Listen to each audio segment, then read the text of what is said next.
Buenas tardes. El propósito de este segundo video sobre Écar es comenzar a leer juntos algunos de los textos de su obra latina. Antes de comenzar a leer, quisiera retomar algunas nociones que vimos en el video pasado, sobre todo la noción de filosofía del cristianismo.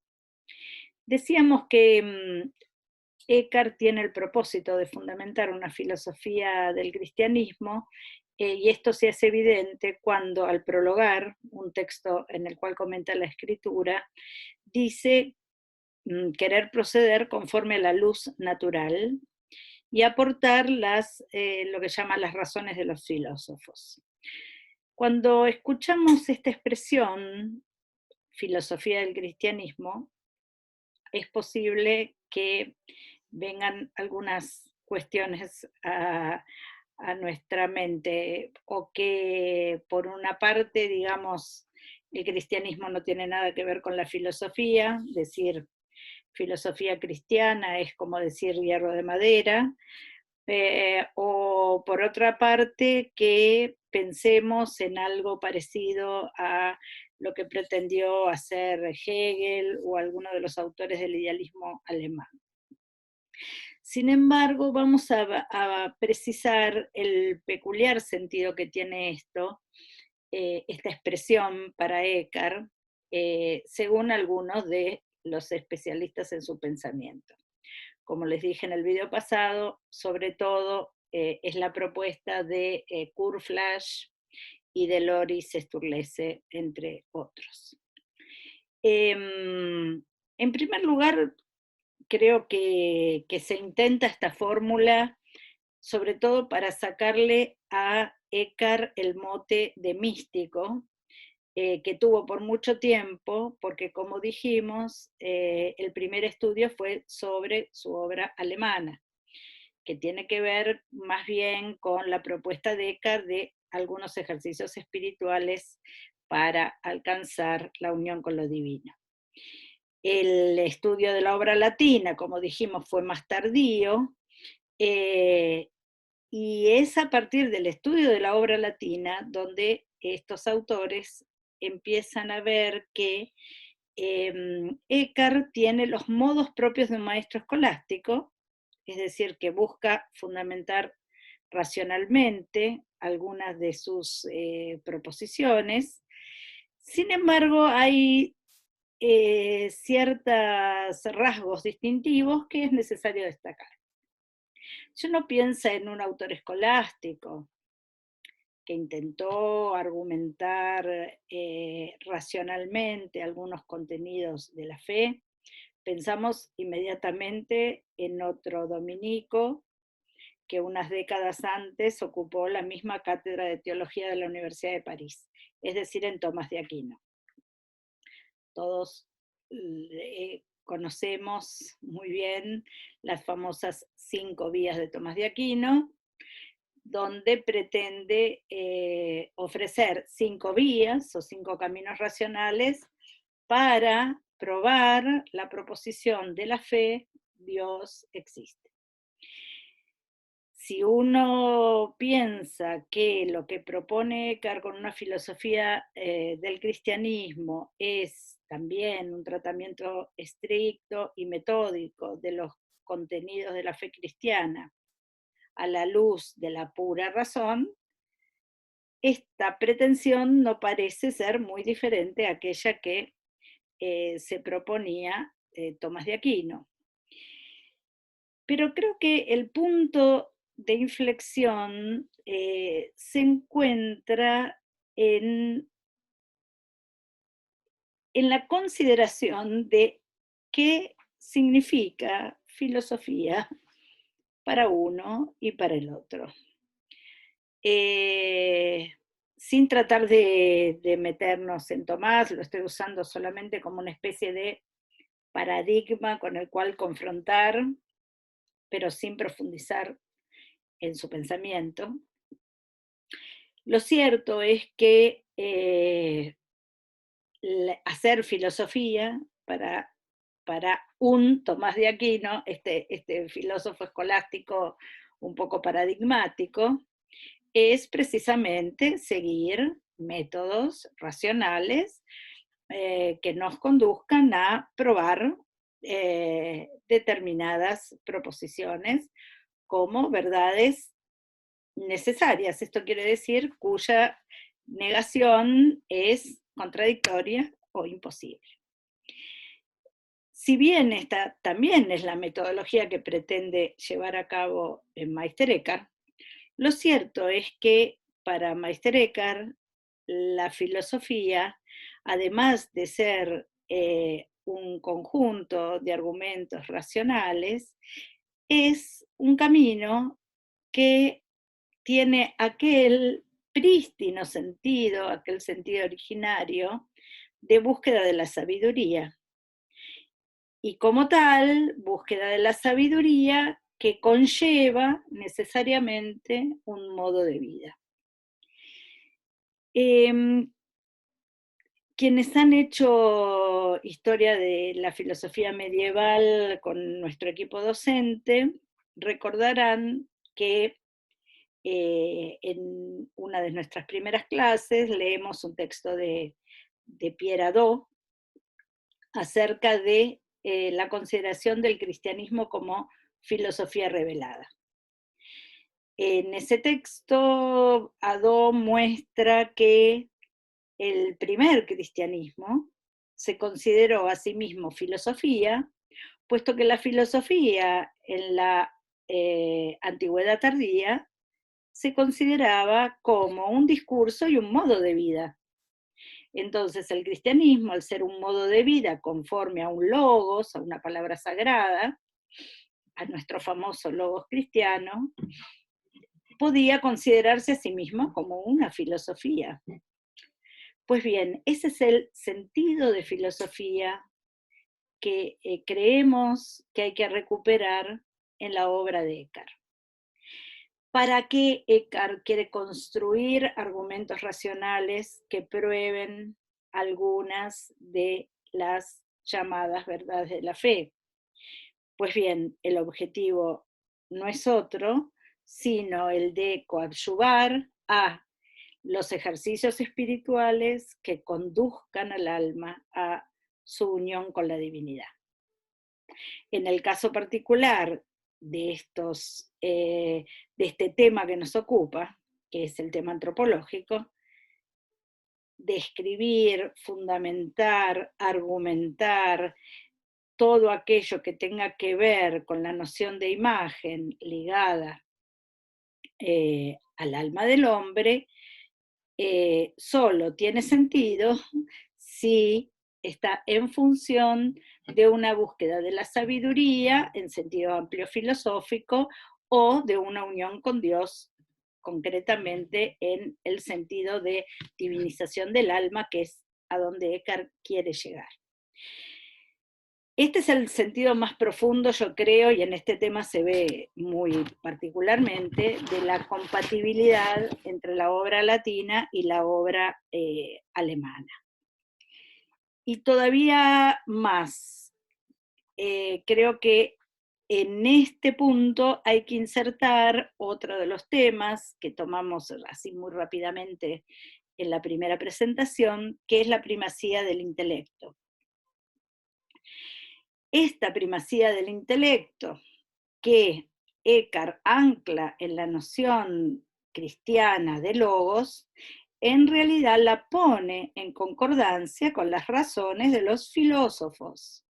Y estas razones de los filósofos proceden en este caso de las dos tradiciones más importantes que gravitaron en la Edad Media y que gravitan fuertemente en el momento en que Eckhart escribe.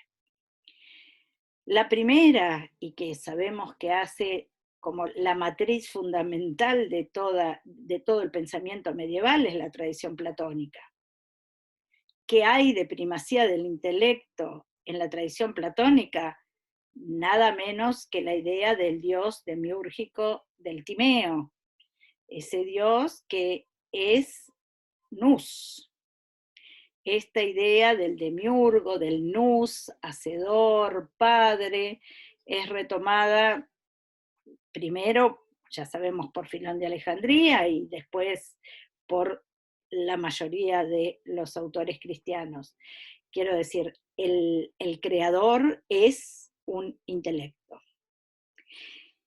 La tradición aristotélica, por su parte, tiene esta idea de pensamiento del pensamiento, ligada al acto puro, a este Dios de la metafísica de Aristóteles, que se liga rápidamente con el Dios del Timeo. ¿Qué quiero decir?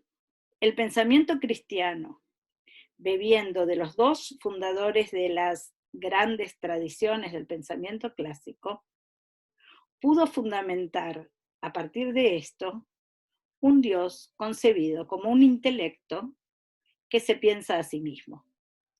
Solo que un intelecto que se piensa a sí mismo no tiene solamente dos elementos, como dice Aristóteles, pensamiento del pensamiento, el que piensa y lo pensado, sino que tiene tres, el que piensa, lo pensado y la relación entre ellos. No otra cosa es, para un pensador como Eckhart, la Trinidad cristiana. Esa operación de inteligir absoluto. Y lo entendido, lo inteligido, ese intelecto supremo, es toda la Trinidad, pero en sentido estricto, el logos. De modo que aquí vemos muy elocuentemente cómo dos tópicos de la tradición, fíjense que tomé los ejemplos más generales, que proceden de los fundadores de la tradición, de Platón y de Aristóteles. Imaginen todas las elaboraciones que llegan de esto hasta el momento en que Eckhart produce su obra. Pero se ve claramente cómo esta noción de tradición de Trinidad cristiana se vincula muy fácilmente con aquellas razones de los filósofos. Y esto es parte de la operación intelectual, digamos, ahora en sentido amplio, la operación conceptual que hace Eckhart en su obra. Al poner en primer lugar, entonces, Eckhart la relación trinitaria como un intelecto que se intelige a sí mismo, y al considerar que el hombre es imagen de ese intelecto absoluto que se intelige a sí mismo, ciertamente aquello que es lo superior en el alma humana, aquello que es verdaderamente imagen en sentido pleno y estricto, es en el hombre su intelecto. Bueno, todo esto fue dicho de algún modo en la primera entrega de Meister Eckhart. Hoy lo retomamos a fin de evaluar esto ahora en sus mismos textos. Recordemos, para finalizar antes de ir a los textos, que por supuesto esto que dijimos de los dos grandes fundadores de las tradiciones filosóficas, platónica y aristotélica, llegan a Eckhart, por supuesto, tamizada por toda la tradición.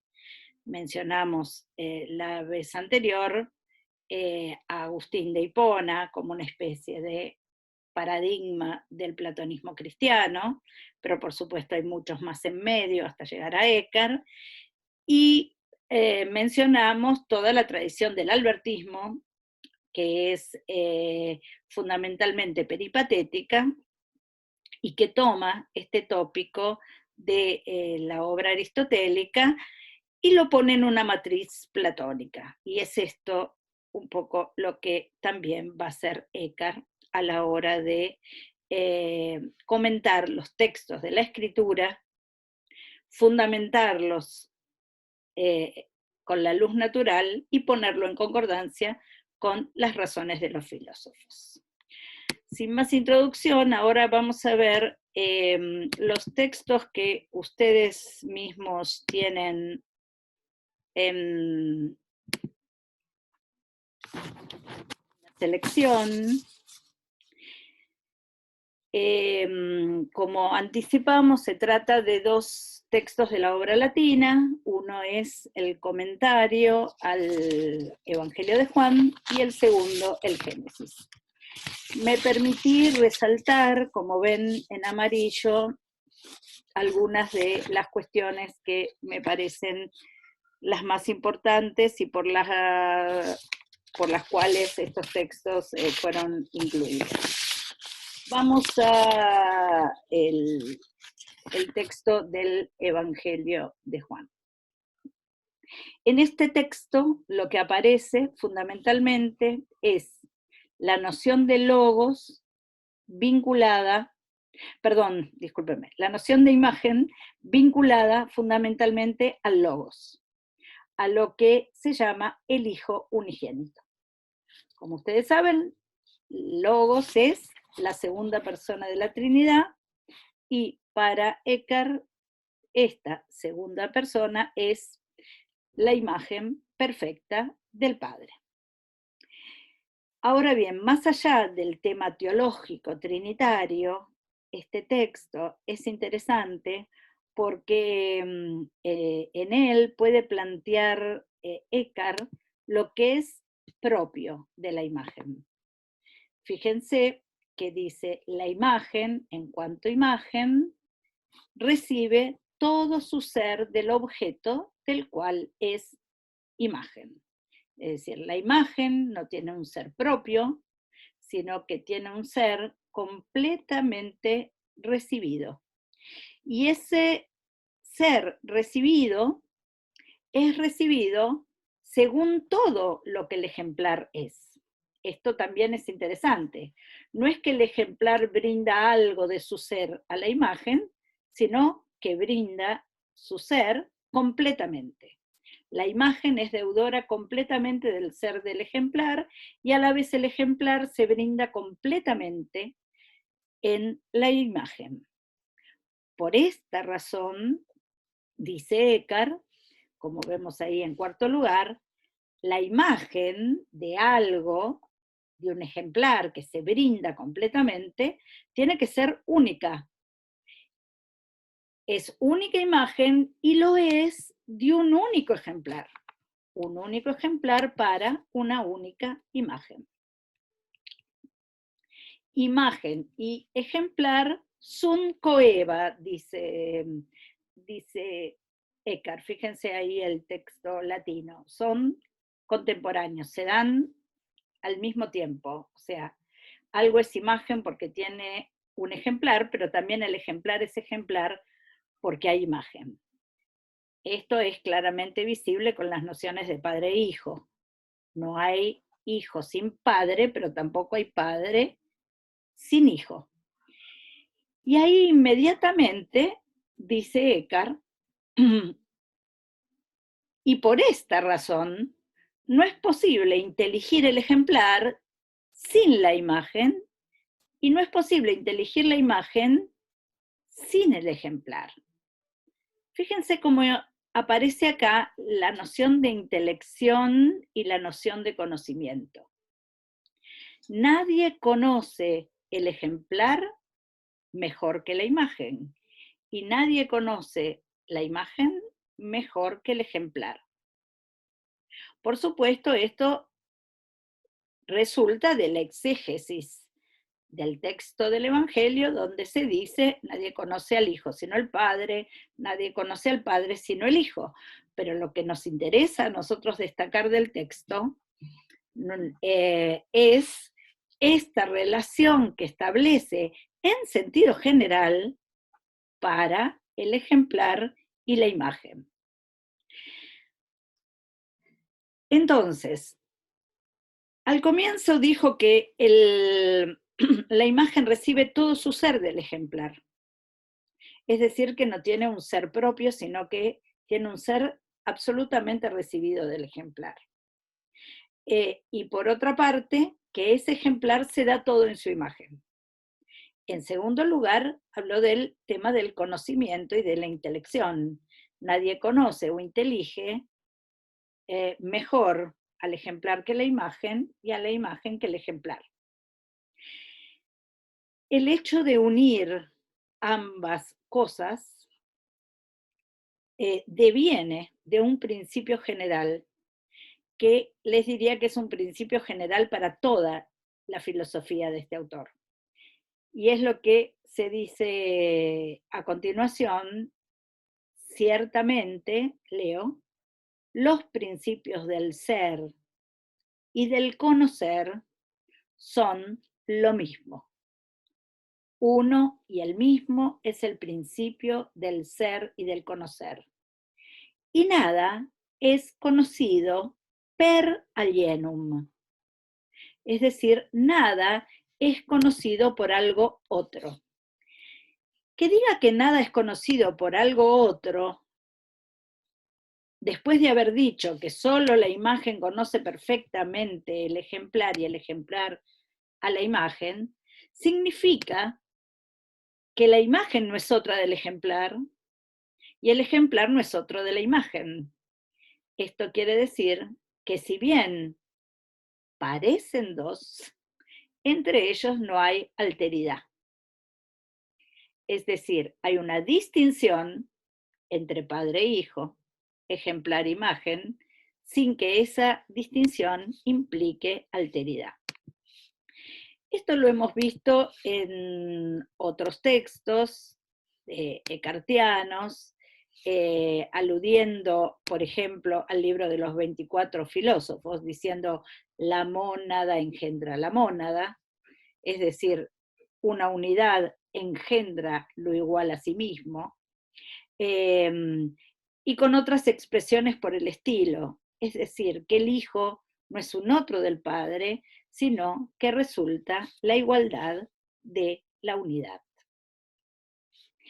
Pasamos ahora al texto siguiente. En este caso se trata de la Expositio al Génesis. Y en esta Expositio al libro del Génesis, este comentario, los breves pasajes que vamos a leer tienen que ver con el comentario a el versículo hagamos al hombre a imagen y semejanza nuestra. Inmediatamente, apenas comenzado a comentar este versículo, dice Eckhart, leo, la naturaleza intelectual, en cuanto tal, guarda semejanza respecto de Dios mismo, más que respecto de algo que es una idea en Dios. La razón de ello es que el intelecto, como tal, es aquello gracias a lo cual quien conoce deviene todo lo conocido, no esto o aquello determinado según una especie. Por lo cual, según el filósofo, es, en cierto modo, todas las cosas y la integridad del ente. Pues bien, tomo este breve pasaje, ciertamente importante, en primer lugar porque lo que intenta explicar Eckhart es por qué el hombre, y solo el hombre, fue hecho a imagen y semejanza de Dios. Y la primera razón que pone Eckhart para esto es la inmediatez. El hombre es el único que ha sido creado sin mediación de las ideas o rationes.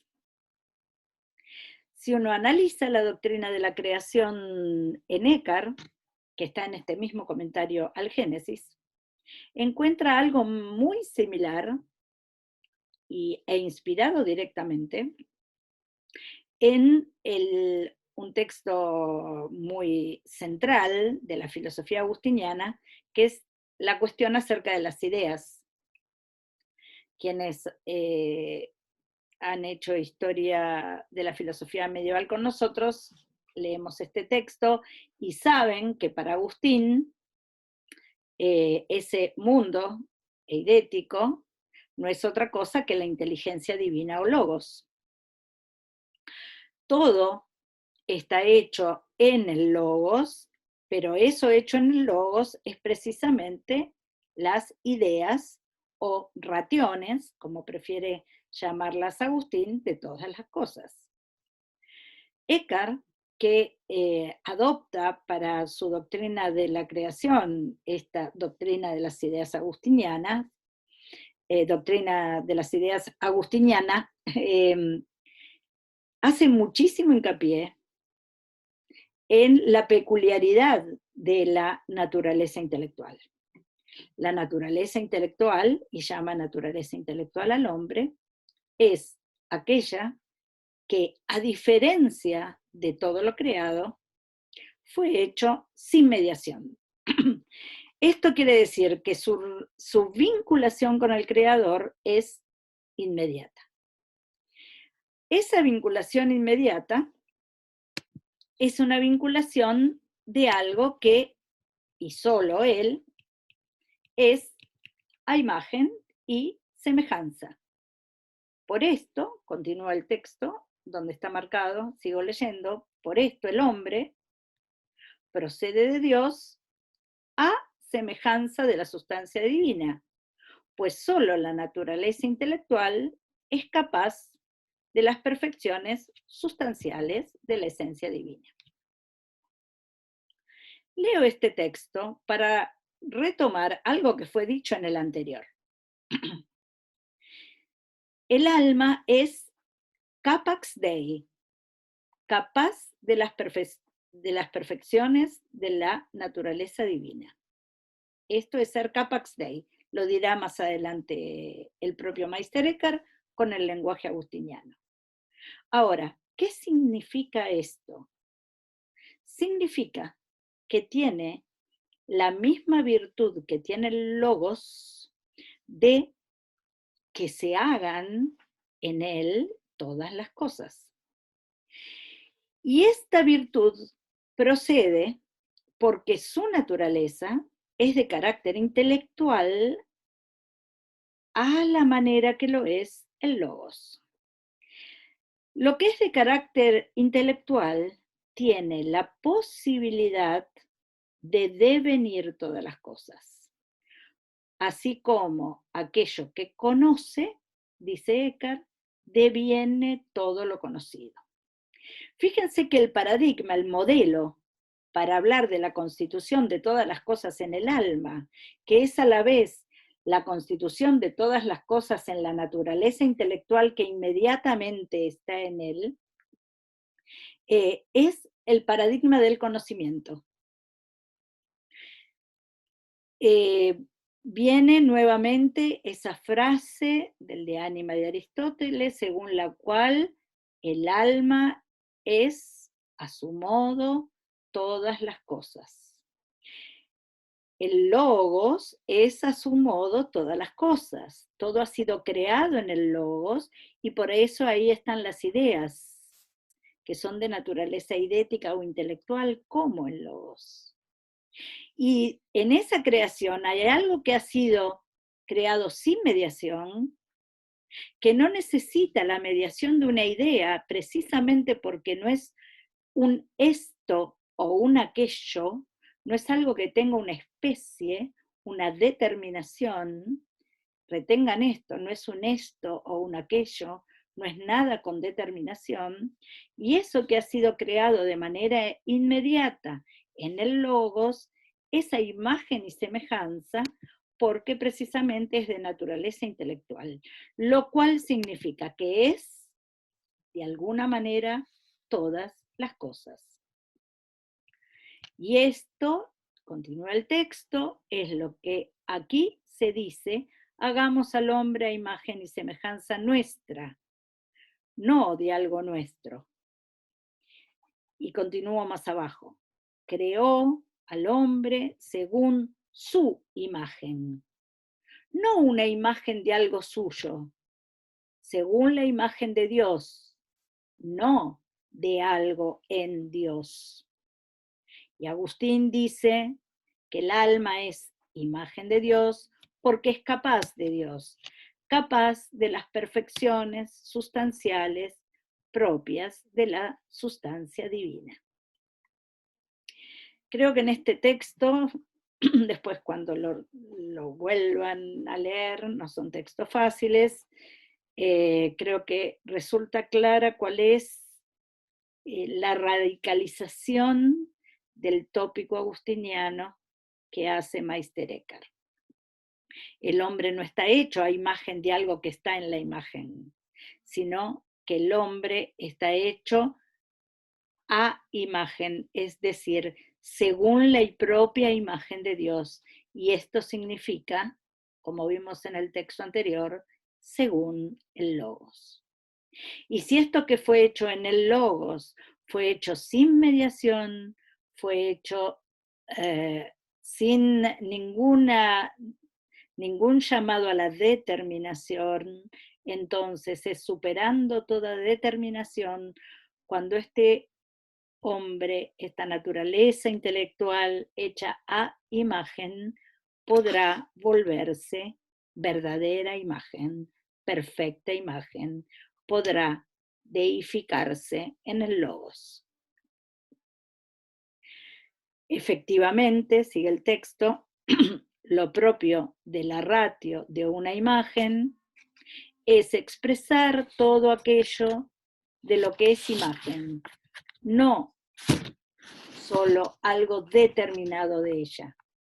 Por esto es que el griego llama al hombre microcosmos, esto es, pequeño mundo, pues el intelecto, en cuanto a intelecto, es una semejanza del ente todo, porque contiene en sí la totalidad de los entes, no uno en particular, este o aquel, por lo cual también su objeto es el ente considerado en sí mismo, no solo este o aquel ente. Fin de la cita y fin de nuestro texto. Fíjense qué interesante. Todo ha sido creado en el Logos. Por eso el Logos contiene o comprehende la totalidad de todo lo real. ¿Cómo lo contiene? De una manera idética, de una manera intelectual.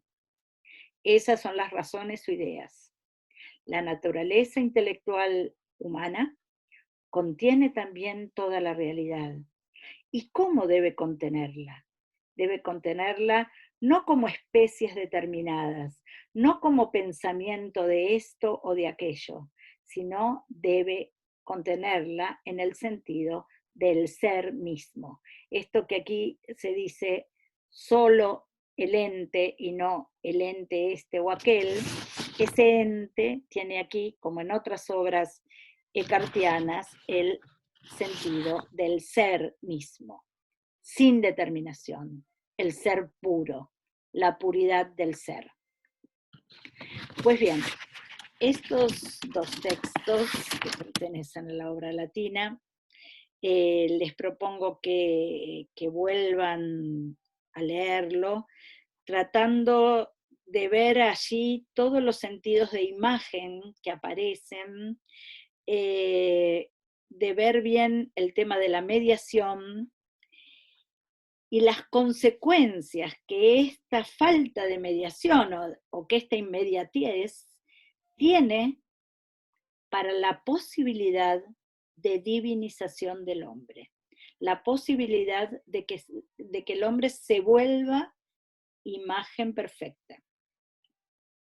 Después de este texto, de estos dos textos de la obra latina, hay en la selección un breve texto que es un sermón alemán, es el sermón número 16A, para algunas ediciones el número 17. Les propongo que después de leer estos, de volver a revisar estos textos latinos, vayan al sermón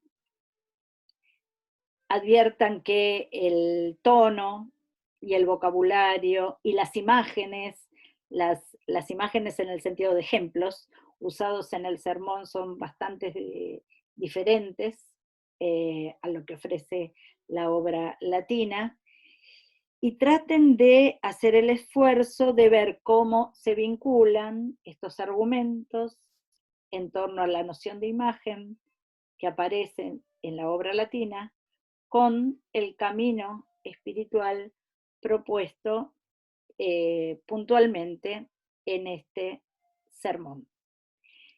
Cuando termina el sermón, lo tienen en la selección de textos, Eckhart dice: quien no lo entienda, esto que acabo de decir, que no se preocupe.